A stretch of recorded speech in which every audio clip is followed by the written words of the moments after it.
Hello foodies, welcome to my channel. Evening snack టైంలో ఈ పెసరగారెలు చేసుకున్నామంటే ఒక్కొక్కటి అనుకుంటూ 10కి పైగా తినేంత రుచిగా ఉంటాయి ఈ పెసరగారెలు. ఇవి ఎలా చేయాలో చూసేద్దామా? ముందుగా ఈ పెసర్లని 3-4 గంటలు నానబెట్టుకొని తీసుకోవాలి.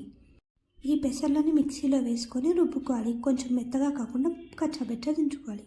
అలాగే ఆ తర్వాత ఆ మిక్సీ జార్లో ఉల్లిగడ్డ, ఒక 5-6 పచ్చిమిర్చి, కొంచెం తరిగిన అల్లం ముక్కలు వేసేసుకొని బాగా మెత్తగా రుబ్బుకోవాలి. అండ్ అందులోనే బాగా మెదగట్లేదని నేను కొంచెం పెసర్లు తీసుకున్నాను. ఈ మిశ్రమాన్ని ముందుగా రుబ్బుకున్న పెసర్లలో కలుపుకోవాలి.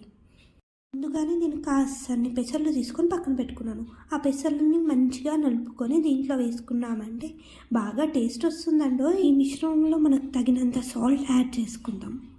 ఈ గారెలు దేవుడికి ప్రసాదంగా పెట్టుకునేటట్టయితే ఉల్లిగడ్డ స్కిప్ చేసేసేయండి. ఇది బాగా మనం పచ్చిమిర్చి వేసాము కాబట్టి కొంచెం లూజ్ అయింది పిండి. కొద్దిగా గోధుమ పిండి కలుపుకుందాం. మనం ఉల్లిగడ్డ పచ్చిమిర్చి వేసుకోవడం వల్ల పిండి కాస్త లూజ్ అయింది. అందుకే నేను గోధుమ పిండి అయితే యాడ్ చేస్తున్నాను. మీకు కొంచెం లూజ్ కాకుంటే స్కిప్ చేసేసేయండి. పిండి బాగా కలుపుకున్నాక బాండి పెట్టేసుకొని ఆయిల్ బాగా హీట్ అయ్యాక మీడియం ఫ్లేమ్లో పెట్టేసుకొని గారెలు కాల్చుకుందాం. గారెలు మాత్రం లైట్ బ్రౌన్ కలర్ వచ్చేలాగా కాల్చుకోండి.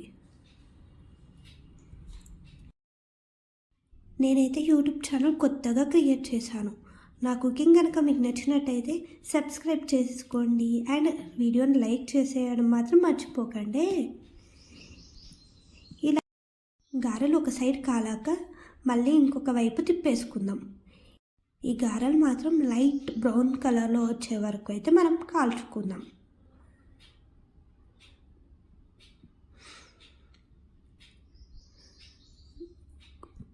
గారెలు అయితే లైట్ బ్రౌన్ కలర్లో వచ్చాయి. ఇప్పుడు ఎంతో టేస్టీకరమైన గారెలు రెడీ అయిపోయాయి.